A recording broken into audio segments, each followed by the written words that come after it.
탁자 위로 유언장이 떨어집니다. 전 재산 50억 원을 며느리 이수진에게 전부 상속한다. 그날 장례식장은 아수라장이 되었습니다.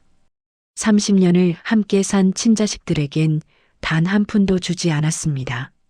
며느리에게 50억 전부를 물려준 시어머니. 하지만 그 유언장 뒤에는 아무도 몰랐던 30년의 비밀이 숨겨져 있었습니다. 영정사진 속 박연희는 온화한 모습으로 웃고 있습니다. 그 옆에서 무릎 꿇고 이수진은 울고 있습니다. 이 이야기가 마음에 닿으셨다면 좋아요와 구독 버튼을 눌러주세요. 영상의 끝에는 가슴 벅찬 반전이 기다리고 있습니다. 이제 이야기를 시작하겠습니다. 서울 강남의 대형 장례식장은 이른 아침부터 묘하게 가라앉아 있었습니다. 사람들은 분명 많이 모여 있었지만 공간 전체에는 말로 설명하기 어려운 무거운 기운이 깔려 있었습니다. 검은 상복을 입은 조문객들이 천천히 빈소를 오가고 있었고 바닥에 깔린 카펫은 발소리를 삼킨 채 조용히 사람들을 받아들이고 있었습니다. 빈소 한가운데에는 박연희 여사의 영정 사진이 놓여 있었습니다. 사진 속 그녀는 생전과 다르지 않게 단정한 표정을 짓고 있었고 그 미소는 오히려 현실과 어울리지 않을 만큼 차분해 보였습니다. 그 미소 앞에서 사람들은 고개를 숙였지만 마음까지 숙여지는 사람은 많지 않아 보였습니다. 영정사진 바로 앞 가장 가까운 자리에 이수진이 서 있었습니다. 그녀는 허리를 깊게 숙인 채 조문객들의 절을 받고 있었습니다. 상복은 단정했지만 어깨선은 유난히 말라 보였고 두 손은 계속해서 같은 자리를 맴돌고 있었습니다. 손끝이 아주 미세하게 떨리고 있었지만 그 사실을 알아차리는 사람은 거의 없었습니다. 이수진은 이 집안에 들어온 뒤로 늘 이런 자리에 서 있었습니다. 항상 정중했지만 완전히 받아들여지지는 않았고 늘 가까이 있으면서도 한 발짝 떨어진 존재로 취급받아 왔습니다. 그녀는 오늘도 그 역할을 묵묵히 감당하고 있었습니다. 다만 오늘은 이유를 알 수 없는 시선들이 유난히 더 날카롭게 느껴졌습니다. 조금 떨어진 곳에는 박민재와 박민서 남매가 나란히 서 있었습니다. 두 사람은 같은 어머니를 떠나보내는 자리였지만 서 있는 자세도 바라보는 방향도 달랐습니다. 박민재는 팔을 자연스럽게 내린 채 영정을 똑바로 바라보고 있었고 얼굴에는 감정이 거의 드러나지 않았습니다. 그의 입술은 굳게 다물려 있었고 턱 근육은 잔뜩 긴장해 있었습니다. 박민서는 몇 번이나 시선을 영정에서 때려 했다가 다시 돌아보기를 반복했습니다. 울고 싶다는 감정과 울어서는 안 된다는 마음이 뒤섞인 표정이었습니다. 그녀는 무의식적으로 이수진 쪽을 한번 훑어봤다가 이내 시선을 돌렸습니다. 오전 10시가 조금 지나자 빈소 안의 공기가 미묘하게 달라졌습니다. 검은 정장을 입은 한 남자가 조심스럽게 들어왔고 주변 사람들에게 짧게 인사를 건넸습니다. 고인의 법률 대리인 김철수 변호사였습니다. 그는 유족들에게 다가와 낮은 목소리로 별실 이동을 요청했습니다. 그 말이 끝나자 박민재의 눈이 아주 잠깐 흔들렸습니다. 그는 이미 이 순간이 올 것을 알고 있었지만 실제로 마주하는 것은 전혀 다른 문제였습니다. 별실은 빈소보다 훨씬 좁고 훨씬 차가운 공간이었습니다. 긴 테이블 하나를 중심으로 의자들이 놓여 있었고 창문은 반쯤 가려져 있었습니다. 자리에 앉는 순간부터 숨이 막히는 듯한 압박감이 느껴졌습니다. 이수진은 가장 끝자리에 조용히 앉았습니다. 그녀는 자리를 차지하지 않으려는 사람처럼 등을 바짝 세운 채 손을 무릎 위에 올려두었습니다. 반면 박민재는 자연스럽게 테이블 중앙 쪽에 앉아 있었습니다. 그의 시선은 처음부터 끝까지 변호사를 향해 있었고 단 한 번도 이수진을 보지 않았습니다. 김 변호사는 서류 봉투를 꺼내들며 잠시 숨을 골랐습니다. 그 짧은 침묵조차 방 안에서는 유난히 길게 느껴졌습니다. 고 박연희 여사의 유언장을 낭독하겠다는 말이 조용히 울려 퍼졌습니다. 처음 몇 줄은 형식적인 문장이었고 가족 모두가 이미 예상하고 있던 내용이었습니다. 그러나 문장이 중반을 넘기자 박민재의 손가락이 미세하게 움직였습니다. 본인의 전 재산 약 50억 원 상당의 자산을. 김 변호사는 문장을 읽다가 아주 잠깐 멈췄습니다. 그 멈춤이 의도된 것은 아니었지만 그 순간 방 안의 공기는 확실히 달라졌습니다. 며느리 이수진에게 전부 상속한다는 뜻을 남기셨습니다. 순간 아무 소리도 들리지 않았습니다. 시계 초침 소리조차 멀어진 것처럼 느껴졌습니다. 이수진은 변호사의 얼굴을 바라본 채 그대로 굳어 있었습니다. 무슨 말을 들은 건지 이해하지 못한 표정이었습니다. 그녀의 입술이 살짝 열렸지만 소리는 나오지 않았습니다. 박민선은 숨을 크게 들이마셨고 의자를 밀치듯 몸을 앞으로 기울였습니다. 그녀는 유언장을 직접 확인하려는 듯 손을 뻗었습니다. 손끝이 떨리고 있다는 사실을 그녀 스스로도 느끼고 있었습니다. 그리고 박민재가 자리에서 일어났습니다. 의자가 뒤로 밀리며 둔한 소리를 냈고 그는 손바닥으로 테이블을 세게 내리쳤습니다. 그 소리는 분노라기보다 오래 눌러온 무언가가 터져나온 소리에 가까웠습니다. 이수진은 그제야 고개를 저었습니다. 그녀의 목소리는 자신도 놀랄 만큼 떨리고 있었습니다. 저도 몰랐어요. 그 말은 해명이었지만 아무도 해명으로 받아들이지 않았습니다. 박민재의 시선이 천천히 이수진을 향해 옮겨왔습니다. 그 눈빛에는 분노와 의심 그리고 말로 표현되지 않는 배신감이 함께 담겨 있었습니다. 별실 문 밖 손자 박준혁은 문틈 사이로 그 장면을 지켜보고 있었습니다.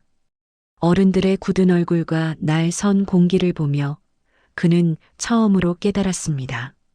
이 장례식은 단순한 이별의 자리가 아니라는 것을요.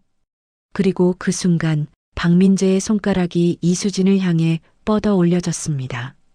아직 아무 말도 나오지 않았지만 그 침묵 속에는 이미 돌이킬 수 없는 폭풍이 시작되고 있었습니다. 별실 문이 열리자 차가운 공기가 한꺼번에 밀려나왔습니다. 사람들은 아무 일도 없었다는 듯 빈소로 돌아갔지만 유족들의 얼굴에는 감출 수 없는 균열이 생겨 있었습니다. 이수진은 다른 사람들보다 한 박자 늦게 자리에서 일어났습니다. 다리가 굳은 것처럼 쉽게 움직이지 않았고 머릿속에서는 방금 들은 문장이 계속해서 울리고 있었습니다. 빈소로 돌아오는 짧은 복도조차 유난히 길게 느껴졌습니다. 이수진은 고개를 숙인 채 천천히 걸었고 그 뒤를 따라오는 사람들의 시선을 등으로 느끼고 있었습니다. 누군가는 속삭였고 누군가는 아무 말 없이 고개를 돌렸습니다. 그 모든 반응이 그녀에게는 하나의 질문처럼 다가왔습니다. 왜 하필 자신이었는지, 무엇을 숨기고 있었던 사람처럼 보이는지 말입니다. 빈소 한쪽에서 박민재는 이미 자리를 벗어나 있었습니다.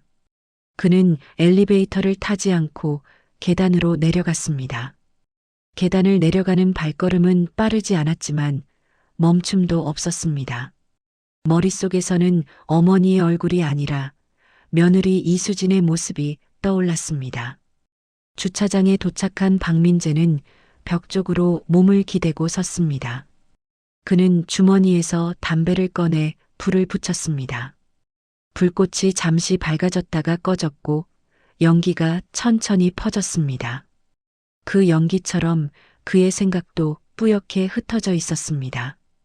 박민재는 스스로에게 여러 번 되뇌었습니다. 말이 안 된다고, 이건 분명히 잘못된 거라고요. 그러나 마음 한편에서는 아주 오래된 기억이 고개를 들고 있었습니다. 어머니가 며느리에게만 유독 부드러웠던 순간들, 가족 모임에서 늘 이수진의 자리를 챙기던 모습들이었습니다. 그때 박민서가 주차장으로 내려왔습니다. 그녀는 오빠 옆에 서서 한동안 아무 말도 하지 않았습니다. 두 사람 사이에는 설명하지 않아도 알 수 있는 감정이 흐르고 있었습니다. 박민서는 조심스럽게 입을 열었습니다. 오빠도 이상하다고 생각하지 않느냐고, 이건 분명 정상적인 선택이 아니라고 말했습니다. 박민재는 담배를 바닥에 비벼 끄며 짧게 웃었습니다. 웃음이었지만 기쁨은 전혀 없었습니다. 그는 어머니가 평생 자신들에게 얼마나 엄격했는지 떠올렸습니다. 기대는 컸고 칭찬은 적었으며 사랑은 늘 조건처럼 느껴졌습니다. 반면 며느리에게는 달랐습니다. 그 사실을 인정하고 싶지 않았지만 부정할 수도 없었습니다. 같은 시간 빈소 안에서 이수진은 영정 사진 앞에 홀로 앉아 있었습니다. 사람들이 빠져나간 자리는 더욱 조용했고 향 냄새는 더 짙게 느껴졌습니다. 그녀는 무릎을 꿇고 앉아 두 손을 모았습니다. 눈을 감았지만 기도는 쉽게 나오지 않았습니다. 대신 수많은 장면이 스쳐 지나갔습니다. 처음 이 집에 들어왔던 날, 어머니가 말없이 건네주던 따뜻한 국 한 그릇, 다른 가족들이 보지 않을 때 살짝 잡아주던 손길, 그때는 그저 고맙다고만 생각했습니다. 지금에 와서야 그 따뜻함이 얼마나 특별했는지 깨닫고 있었습니다. 이수진의 어깨 위로 그림자가 드리워졌습니다. 정혜숙이 조용히 다가와 있었습니다. 그녀는 아무 말 없이 이수진 옆에 앉았습니다. 두 사람 사이에는 한동안 침묵이 흘렀습니다. 정혜숙은 영정 사진을 바라보며 깊은 숨을 내쉬었습니다. 그 표정에는 슬픔과 함께 오래 숨겨온 결심이 담겨 있었습니다. 해가 기울고 저녁이 되자 장례식장은 다시 분주해졌다가 이내 조용해졌습니다. 조문객들이 모두 돌아간 뒤 유족들만 남았습니다. 박민재와 박민서는 변호사를 따로 불러 만났습니다. 그들은 유언장 무효 소송을 준비하겠다는 뜻을 분명히 전했습니다. 변호사는 신중한 태도로 절차를 설명했지만 두 사람의 표정은 이미 굳어 있었습니다. 그 사실을 들은 이수진은 아무 말도 하지 않았습니다. 그녀는 다시 빈소로 돌아와 자리를 지켰습니다. 어머니의 유품 중 하나였던 작은 묵주를 손에 쥐고 그 차가운 감촉을 느끼며 마음을 다잡으려 했습니다. 자정이 가까워질 무렵 장례식장 한쪽 벤치에 정혜숙이 앉아 있었습니다. 그녀는 오래된 가방을 열고 안쪽에서 낡은 편지 봉투 하나를 꺼냈습니다. 봉투는 누렇게 발해 있었고 모서리는 달아 있었습니다. 정혜숙은 봉투를 무릎 위에 올려놓은 채 한동안 움직이지 않았습니다. 그 안에 담긴 이야기가 어떤 파장을 불러올지 누구보다 잘 알고 있었기 때문입니다. 빈소 안에서는 여전히 향이 타고 있었습니다. 그리고 그 향기 속에서 가족의 균열은 더 깊어지고 있었습니다. 장례 이틀째 오후 빈소의 공기는 더 무겁게 가라앉아 있었습니다. 조문객들이 들락거릴 때는 그나마 말소리라도 섞였지만 사람이 줄어들수록 침묵이 더 또렷해졌습니다. 마치 누구도 먼저 말을 꺼내면 안 되는 것처럼 세 사람은 같은 공간에 있으면서도 서로를 피하고 있었습니다. 박민재는 빈소 한쪽 의자에 앉아 있었습니다.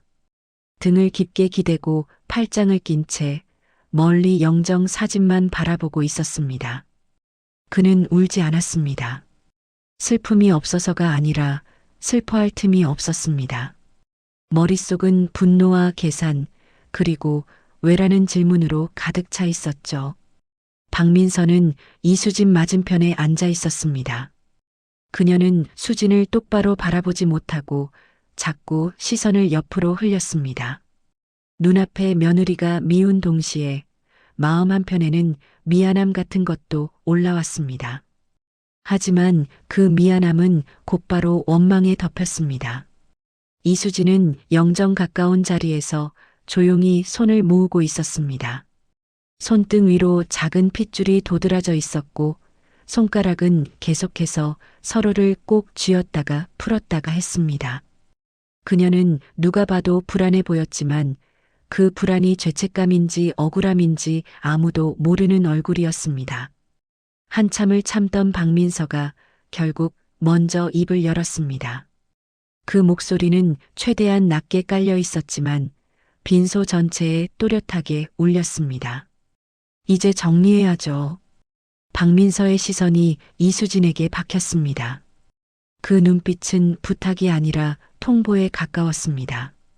유산 포기하세요. 이수진은 숨을 들이마셨습니다. 그녀는 잠깐 고개를 숙였다가 다시 들었습니다. 눈이 흔들렸지만 목소리는 최대한 차분하게 내려고 애썼습니다. 저는 어머님 뜻을 따르고 싶어요. 그 말이 끝나자마자 박민재의 입가에 냉소가 번졌습니다. 그는 자리에서 몸을 살짝 앞으로 기울이며 이수진을 바라봤습니다. 마치 지금부터는 감정을 숨기지 않겠다는 듯 했습니다. 대단하네요. 그 한마디에 박민서도 얼굴이 굳었습니다. 이수진은 말을 잇지 못했습니다. 박민재는 멈추지 않았습니다. 그는 조용히 그러나 더욱 날카롭게 말을 이어갔습니다.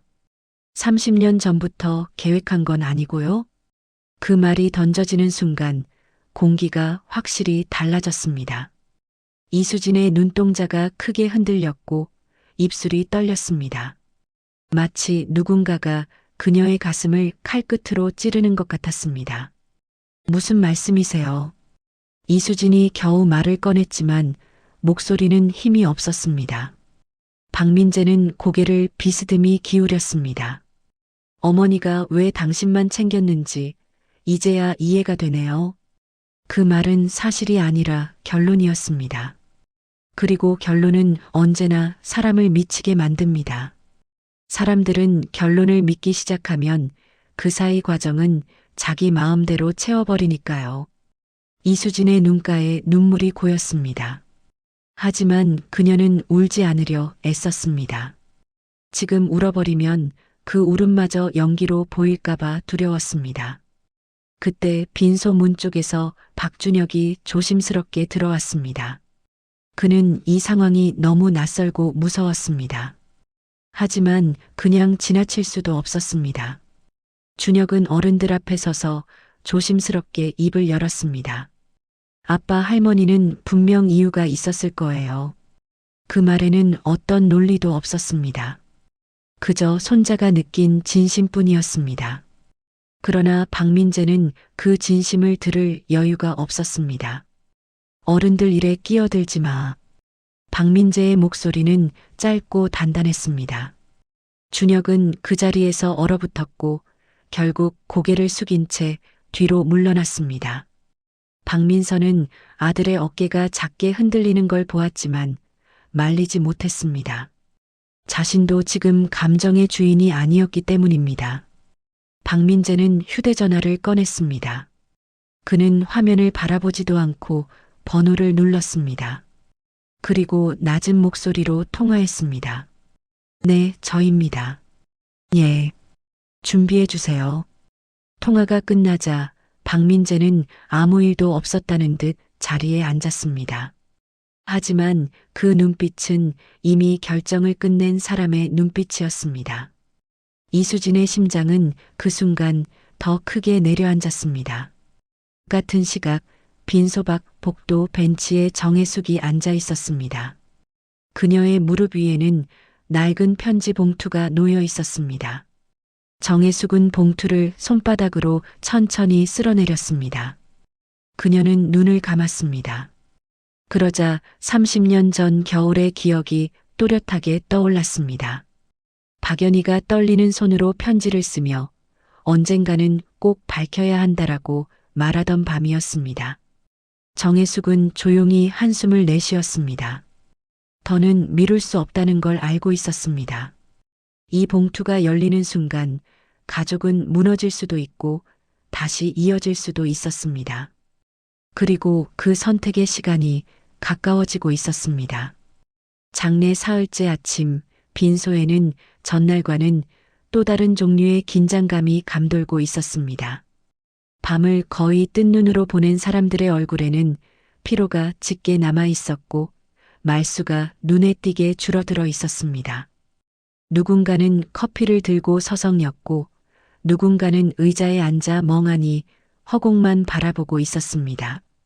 박민재와 박민서는 나란히 앉아 있었지만 서로 말을 걸지 않았습니다. 두 사람 사이에는 이미 말로 설명할 수 없는 간격이 생겨 있었습니다. 그 간격은 분노라기보다는 무엇인가 곧 밝혀질 것 같다는 불안에 가까웠습니다. 그때 정혜숙이 빈소 안으로 들어왔습니다. 그녀의 걸음은 여전히 느렸지만 오늘은 유난히 단단해 보였습니다.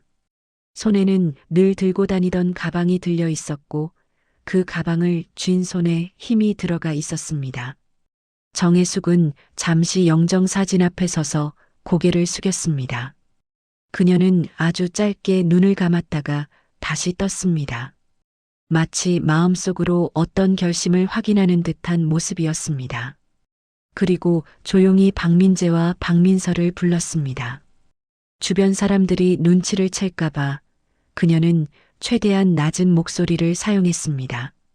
두 남매는 잠시 망설이다가 정혜숙을 따라 빈소 옆 작은 휴게실로 이동했습니다.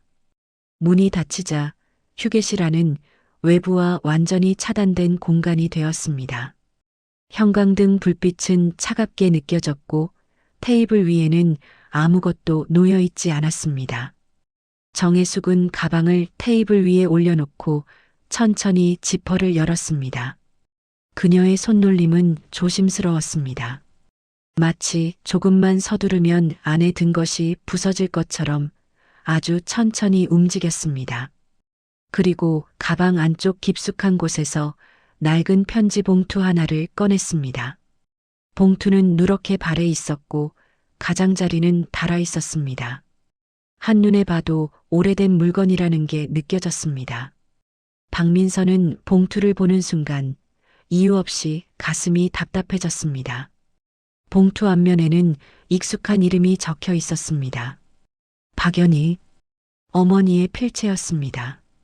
정혜숙은 봉투를 테이블 위에 내려놓은 채 한동안 말이 없었습니다. 그 침묵은 길었고 박민재는 참지 못한 듯 의자를 조금 당겨 앉았습니다. 이게 뭡니까? 박민재의 목소리는 차분했지만 그 안에는 경계심이 가득 담겨 있었습니다. 정혜숙은 바로 대답하지 않았습니다.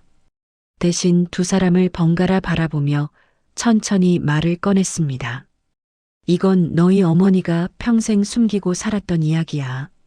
그 한마디에 박민서의 손이 무릎 위에서 움찔움직였습니다. 박민재는 표정을 굳힌 채 봉투에서 시선을 떼지 않았습니다. 정혜숙은 고개를 숙인 채 말을 이었습니다. 언젠가는 꼭 전해야 했지만 그날이 이렇게 올 줄은 몰랐다는 듯한 목소리였습니다. 박민서는 더 이상 참지 못하고 봉투를 집어들었습니다. 생각보다 가벼운 무게에 그녀는 잠시 멈칫했습니다. 이 얇은 종이 몇 장이 모든 것을 바꿀지도 모른다는 사실이 믿기지 않았습니다. 봉투를 열자 접힌 편지 한 장이 조심스럽게 모습을 드러냈습니다. 종이는 세월의 흔적으로 부드럽게 휘어 있었고 잉크는 군데군데 옅어져 있었습니다. 편지 상단에는 날짜가 적혀 있었습니다. 1995년 겨울. 박민서는 천천히 글을 읽어 내려가기 시작했습니다. 편지에는 한 여자의 삶이 담담하게 적혀 있었습니다. 가난했고 혼자였으며 아이를 키울 자신이 없었다는 고백이 이어졌습니다. 글자는 차분했지만 문장 사이사이에는 떨림이 묻어 있었습니다. 아이를 포기하는 순간의 두려움과 죄책감이 과장 없이 기록돼 있었습니다. 박민재는 결국 편지를 중간에서 받아들었습니다. 그의 눈은 빠르게 글자를 쫓아갔고 숨은 점점 거칠어졌습니다. 그리고 마지막 부분에서 그의 손이 멈췄습니다. 그 아이의 이름은 김수진이었다. 그 문장은 짧았지만 방 안의 공기를 완전히 바꿔놓았습니다. 박민재는 아무 말도 하지 못한 채 고개를 들었습니다. 그의 얼굴에는 분노 대신 처음 느껴보는 종류의 혼란이 떠올라 있었습니다. 박민서의 머릿속에도 한 사람이 또렷하게 떠올랐습니다. 며느리 이수진. 그녀의 본명이 김수진이라는 사실이 지금 이 순간 선명하게 연결되고 있었습니다. 박민서는 떨리는 손으로 정혜숙을 바라봤습니다. 정혜숙은 고개를 끄덕였습니다. 그 작은 동작 하나로 더 이상의 설명은 필요 없었습니다. 정혜숙은 그제야 입을 열어 30년 전 이야기를 꺼냈습니다. 박연희가 며느리를 처음 만났던 날, 그날 이후 어머니의 태도가 어떻게 달라졌는지, 왜 유독 그 아이에게만 마음이 흔들렸는지를 차분히 설명했습니다. 박민재는 주먹을 꽉 쥔 채 자리에서 일어났습니다. 그의 얼굴에는 더 이상 공격적인 분노가 없었습니다. 대신 무너져 내리는 듯한 표정만이 남아 있었습니다. 그는 아무 말 없이 휴게실 문을 열고 나갔습니다. 걸음은 빠르지 않았지만 목적지는 분명했습니다. 박민재는 빈소로 향하고 있었습니다. 빈소 안은 낮게 울리는 조문객의 발소리조차 사라진 채 숨소리만 남아 있었습니다. 박민재는 영정사진 앞에 천천히 다가갔습니다. 그는 한참을 서 있다가 결국 무릎을 꿇었습니다. 바지가 바닥에 닿는 소리가 유난히 크게 들렸습니다. 영정 속 박연희의 얼굴은 여전히 차분했습니다. 그 표정은 늘 그랬듯 아무것도 말해주지 않았습니다. 박민재는 그 얼굴을 바라보며 처음으로 스스로에게 질문했습니다. 어머니는 왜 단 한 번도 자신의 마음을 말하지 않았는지, 그리고 왜 자신은 그 침묵을 당연하게 받아들였는지 말입니다. 그의 어깨가 아주 작게 떨렸습니다. 울음은 아니었지만 감정이 몸을 흔들고 있었습니다. 박민재는 손으로 얼굴을 가렸습니다. 그 손 사이로 아주 짧은 숨이 새어나왔습니다. 조금 떨어진 자리에서 이수진은 그 모습을 보고 있었습니다. 그녀는 다가가야 할지, 그대로 있어야 할지 알 수 없었습니다. 지금 이 순간 자신은 여전히 이 가족 안에서 어중간한 위치에 서 있었습니다. 그때 박민서가 이수진 곁으로 천천히 다가왔습니다. 그녀는 몇 번이나 말을 꺼내려다 삼킨 뒤 조심스럽게 입을 열었습니다. 혹시 고아원에서 자랐어요? 이수진은 순간 숨이 멎는 듯 했습니다. 그 질문이 이렇게 갑작스럽게 날아올 거라 생각하지 못했기 때문입니다. 그러나 그녀는 고개를 돌리지 않았습니다. 잠시 침을 삼킨 뒤 천천히 고개를 끄덕였습니다. 이수진은 자신이 생후 몇 달 만에 보육원에 맡겨졌다는 사실을 말했습니다. 친부모의 얼굴도 목소리도 기억나지 않는다는 이야기였습니다. 그 말투는 담담했지만 그 담담함은 오랜 시간 만들어진 것이었습니다. 박민서의 눈이 붉어졌습니다. 그녀는 애써 고개를 끄덕였지만 눈물은 참지 못하고 흘러내렸습니다. 그녀는 주머니에서 접어두었던 편지 봉투를 꺼냈습니다. 박민서는 봉투를 이수진의 손에 조심스럽게 쥐어주었습니다. 손이 닿는 순간 두 사람 모두 아주 짧게 떨었습니다. 이수진은 봉투를 내려다보며 한동안 움직이지 않았습니다. 이 얇은 종이 안에 무엇이 들어있을지, 그것을 읽는 순간 자신의 삶이 어떻게 바뀔지 두려웠습니다. 그녀는 숨을 한 번 깊게 들이마신 뒤 봉투를 열었습니다. 편지를 펼치는 손길이 조심스러웠습니다. 마치 조금만 힘을 주면 종이가 찢어질 것처럼 말입니다. 글자를 따라 눈을 움직일수록 이수진의 얼굴은 점점 굳어갔습니다. 편지 속에는 한 여자의 삶이 담담하게 기록돼 있었습니다. 가난, 두려움, 그리고 아이를 떠나보낼 수밖에 없었던 절박한 선택. 문장 하나하나가 이수진의 가슴을 눌렀습니다. 마지막 문장을 읽는 순간 그녀의 손에서 힘이 빠졌습니다. 이수진은 손으로 입을 막았습니다. 그리고 고개를 숙인 채 소리 없이 울기 시작했습니다. 울음은 터져 나오지 않았지만 어깨는 크게 흔들렸습니다. 그때 박민재가 천천히 일어나 이수진 곁으로 다가왔습니다. 그의 걸음은 무거웠고 망설임이 담겨 있었습니다. 그는 아무 말 없이 그녀의 어깨 위에 손을 올렸습니다. 그 손길은 사과도 위로도 아니었습니다. 그저 처음으로 같은 슬픔 앞에 서 있다는 표시였습니다. 정혜숙은 영정 앞에 향을 하나 더 피웠습니다.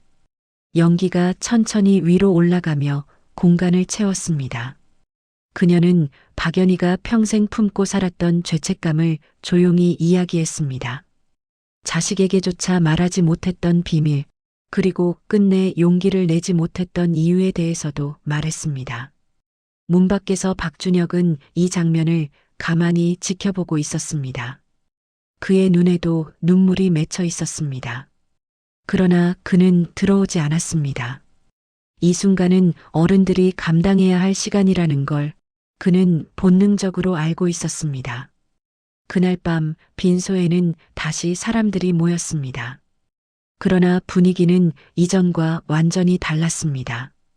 가족들은 처음으로 같은 방향을 바라보고 있었습니다. 장례식장 시계가 새벽 2시를 가리킬 무렵 빈소 안에는 거의 아무도 남아있지 않았습니다. 낮 동안 사람들로 가득 찼던 공간은 거짓말처럼 비어 있었고 희미한 조명 아래 영정 사진만이 조용히 자리를 지키고 있었습니다. 향 냄새는 더 짙어졌고 공기는 무겁게 가라앉아 있었습니다. 박민선은 영정 앞에 서 있었습니다. 그녀는 한동안 아무 말 없이 사진을 바라보다가 결국 두 손으로 액자를 끌어안았습니다. 그 순간 억눌러 두었던 감정이 한꺼번에 무너져 내렸습니다. 왜 아무 말도 안 했어? 그녀의 목소리는 갈라졌고 끝내 말을 잇지 못한 채 바닥에 주저앉았습니다. 그동안 참고 버텼던 울음이 한꺼번에 터져 나왔습니다. 울음은 조용하지 않았고 감추려 하지도 않았습니다. 마치 이제는 숨길 필요가 없다는 듯 빈소 전체에 울려 퍼졌습니다. 박민선은 영정 사진을 끌어안은 채 흐느꼈습니다. 어머니가 늘 멀게만 느껴졌던 이유, 자신에게 유독 엄격했던 말들, 그 모든 장면들이 머릿속에서 뒤섞여 올라왔습니다. 그녀는 처음으로 어머니를 미워했던 자신을 떠올렸고 그 미움이 사실은 이해받고 싶었던 마음이었다는 사실을 깨닫고 더 크게 울었습니다. 창가 쪽에 서 있던 박민재는 그 모습을 가만히 지켜보고 있었습니다. 그는 한 발짝도 움직이지 않은 채 두 손을 꽉 쥐고 있었습니다. 손등 위로 핏줄이 도드라졌고 턱 근육은 단단히 굳어 있었습니다. 잠시 후 박민재는 벽을 향해 고개를 돌렸습니다. 그리고 아무 말 없이 주먹으로 벽을 한번 내리쳤습니다. 둔탁한 소리가 빈소 안에 울렸지만 그는 통증에 반응하지 않았습니다. 그 소리는 분노라기보다는 자책에 가까웠습니다. 그는 어머니의 침묵을 원망하면서도 그 침묵 속에서 아무것도 묻지 않았던 자신의 모습을 떠올렸습니다. 알려고 하지 않았고 알려고 하지도 않았다는 사실이 지금에서야 뼈아프게 다가왔습니다. 그때 이수진은 조용히 유품 상자 앞에 앉아 있었습니다. 상자는 생각보다 오래된 나무 상자였고 뚜껑을 여는 순간 삐걱거리는 소리가 났습니다. 그 소리마저 이 밤에는 유난히 크게 느껴졌습니다. 상자 안에는 손수건, 오래된 편지 몇 통, 그리고 작은 사진첩이 들어 있었습니다. 이수진은 사진첩을 꺼내 조심스럽게 넘기기 시작했습니다. 낯선 얼굴들 사이에서 어느 순간 시선이 멈췄습니다. 어린아이를 안고 있는 젊은 여자의 흑백 사진이었습니다. 아이의 얼굴은 아직 흐릿했지만 그 눈매와 입술선이 지금의 자신과 너무도 닮아 있었습니다. 이수진의 손이 떨리기 시작했습니다. 사진을 뒤집자 뒷면에 짧은 문장이 적혀 있었습니다. 수진아, 미안해. 엄마가 너무 미안해. 그 문장을 읽는 순간 이수진은 숨을 크게 들이마셨다가 내쉬었습니다.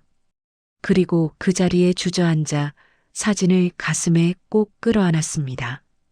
그녀는 영정 사진 앞에 엎드려 통곡했습니다. 이제는 소리를 참을 수 없었습니다.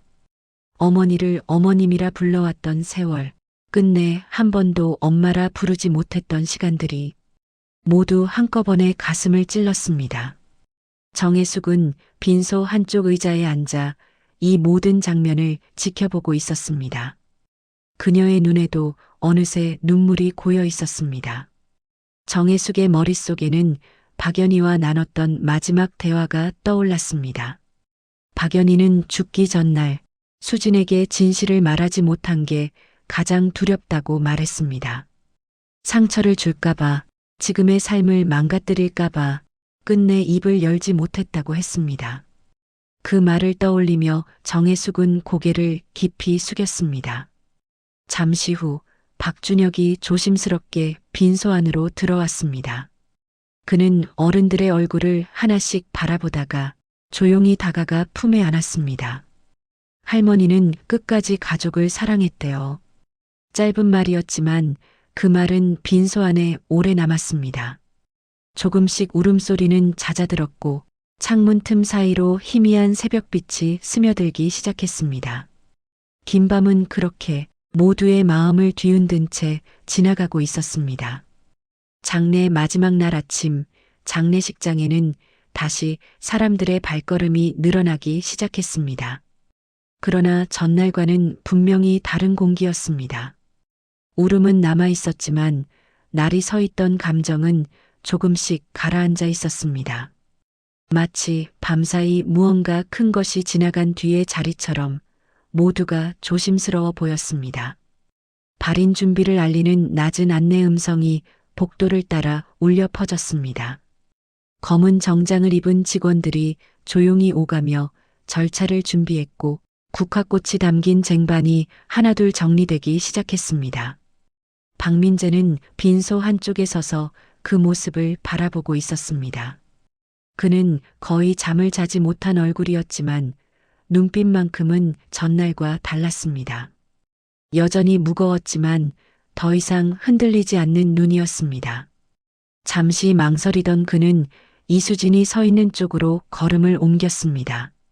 발걸음은 느렸고 중간에 몇 번이나 멈췄습니다. 무슨 말을 해야 할지, 어떤 얼굴로 서야 할지 스스로도 확신하지 못한 상태였습니다. 이수진은 영정 앞에서 조용히 국화를 정리하고 있었습니다. 그녀의 손놀림은 조심스러웠고 표정은 많이 지쳐 있었습니다. 그러나 그 안에는 전날 밤과는 다른 종류의 단단함이 자리 잡고 있었습니다. 박민재는 그녀의 옆에 섰습니다. 잠시 침묵이 흘렀습니다. 그 짧은 침묵 속에는 지난 며칠간의 오해와 분노, 그리고 너무 늦게 도착한 이해가 함께 들어 있었습니다. 박민재는 고개를 숙이지 않았습니다. 대신 정면을 바라본 채 입을 열었습니다. 그동안 미안했다. 말은 짧았지만 쉽게 나오지 않은 말이었습니다. 그는 며느리에게 사과하는 것이 아니라 자신이 외면해왔던 진실 앞에 사과하고 있었습니다. 이수진은 바로 대답하지 못했습니다. 그녀는 고개를 숙인 채 손을 꼭 쥐었습니다. 눈물이 다시 고였지만 이번에는 무너지지 않았습니다. 저도 많이 무서웠어요. 이수진은 조심스럽게 말을 꺼냈습니다. 그 말은 변명이 아니었고 그동안 혼자서 감당해왔던 시간을 꺼내 보인 것이었습니다. 옆에 있던 박민서가 두 사람 쪽으로 다가왔습니다. 그녀는 이수진의 손을 자연스럽게 잡았습니다. 그 손길에는 더 이상 경계도 시험도 없었습니다. 이제는 진짜 가족이잖아요. 그 말에 이수진의 눈이 크게 흔들렸습니다. 그녀는 천천히 고개를 끄덕였습니다.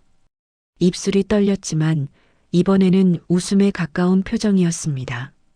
발인 시간이 다가오자 관이 준비되었습니다. 직원들이 조심스럽게 움직였고 빈소 안의 대화는 자연스럽게 멈췄습니다. 관이 모습을 드러내는 순간 세 사람은 아무 말 없이 나란히 섰습니다. 그들의 어깨는 거의 닿을 만큼 가까워져 있었습니다. 정혜숙은 관 앞에 마지막으로 국화 한 송이를 올려놓았습니다. 그녀는 허리를 굽혀 아주 작은 목소리로 말을 건넸습니다. 이제는 걱정 마. 그 말은 고인을 향한 인사였고 남겨진 사람들에 대한 약속이기도 했습니다. 장례식장을 나서기 전 박민재는 잠시 발걸음을 멈췄습니다. 그는 주머니에서 휴대전화를 꺼냈습니다. 변호사에게 전화를 걸어 유언장 무효 소송을 진행하지 않겠다고 짧게 말했습니다. 전화를 끊는 그의 손은 더 이상 떨리지 않았습니다. 이수진은 조심스럽게 입을 열었습니다. 유산은 혼자 가질 수 없고 모두가 함께 나누는 게 맞는 것 같다고 말했습니다. 그러나 박민재와 박민선은 동시에 고개를 저었습니다. 그들은 어머니의 마지막 선택을 존중하겠다고 말했습니다. 대신 박민재는 잠시 말을 고른 뒤 이수진을 바라봤습니다. 이 집의 중심은 이제 내가 됐으면 좋겠다. 그 말에 이수진의 숨이 잠시 멎는 듯 했습니다. 그녀는 아무 말도 하지 못한 채 고개를 숙였습니다. 눈물이 떨어졌지만 이번에는 슬픔의 눈물이 아니었습니다. 조금 떨어진 곳에서 박준혁은 그 모습을 바라보고 있었습니다. 그는 조용히 하늘을 올려다봤습니다. 할머니가 보고 있다면 지금 이 모습을 가장 보고 싶어 했을 거라고 느꼈기 때문입니다.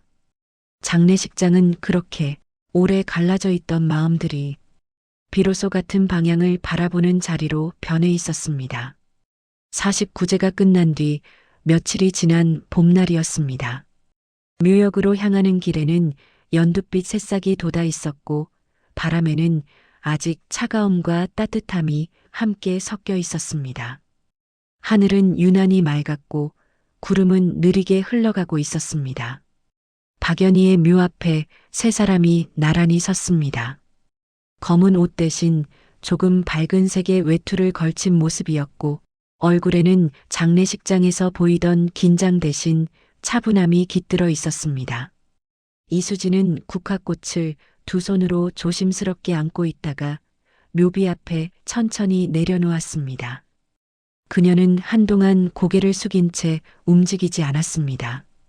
이제야 불러도 되는 호칭이 무엇인지 마음속에서 몇 번이나 되뇌었습니다.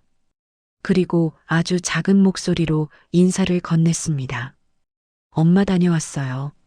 그 한마디를 꺼내기까지 이수진은 평생을 돌아온 것 같았습니다. 눈물이 고였지만 떨어지지는 않았습니다. 슬픔보다도 이제야 닿은 어떤 자리가 마음을 채우고 있었습니다. 박민재는 묘비 옆에 서서 이름을 손으로 천천히 쓸어내렸습니다. 그는 어머니 생전에 하지 못했던 말들을 속으로 하나씩 떠올렸습니다. 성과 이야기만 하던 아들, 묻지 않고 판단하던 아들, 그리고 끝내 이해하려 하지 않았던 자신을 떠올리며 길게 숨을 내쉬었습니다. 죄송합니다. 그의 목소리는 낮았고 바람에 섞여 흩어졌습니다. 하지만 그 말은 분명 묘 앞에 닿고 있었습니다. 박민선은 두 사람을 번갈아 바라보다가 이수진의 손을 꼭 잡았습니다. 그 손에는 이제 더 이상 망설임이 없었습니다. 그녀는 작게 웃으며 말했습니다. 이상하죠? 이제야 진짜 가족이 된 것 같아요. 그 말에 이수진은 천천히 고개를 끄덕였습니다. 세 사람은 오래 머물지 않았습니다. 각자의 방식으로 인사를 마친 뒤 함께 자리에서 일어났습니다. 집으로 돌아오는 차 안은 조용했습니다. 라디오도 켜지지 않았고 대화도 많지 않았습니다. 하지만 그 침묵은 어색하지 않았습니다. 각자 다른 생각을 하고 있었지만 같은 방향을 바라보고 있었습니다. 집에 도착하자 현관 안에는 따뜻한 냄새가 퍼져 있었습니다. 박준혁이 부엌에서 분주하게 움직이고 있었습니다.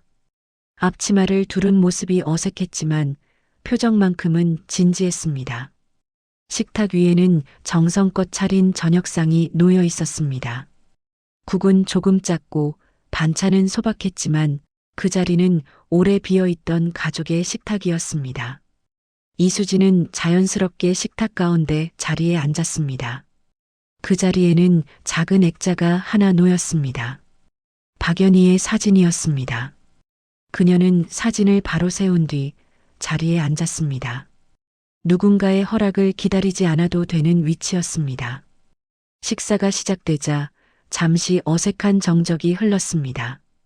그러다 박민재가 천천히 입을 열었습니다. 어머니가 왜 그렇게 살았는지 이제야 알 것 같다. 그 말에 박민선은 고개를 끄덕였습니다. 박준혁은 어른들의 얼굴을 번갈아 보며 미소를 지었습니다. 창밖에서는 부드러운 봄바람이 커튼을 살짝 흔들고 있었습니다. 해는 천천히 지고 있었고 거실 안에는 잔잔한 빛이 머물렀습니다. 사진 속 박연희는 여전히 온화한 미소를 띠고 있었습니다. 그 미소는 더 이상 비밀을 품고 있지 않았습니다. 남겨진 사람들의 삶이 이어지고 있음을 조용히 지켜보는 얼굴이었습니다. 그날 저녁 그 집에서는 오랜만에 웃음소리가 났습니다. 크지 않았지만 오래 머물 소리였습니다.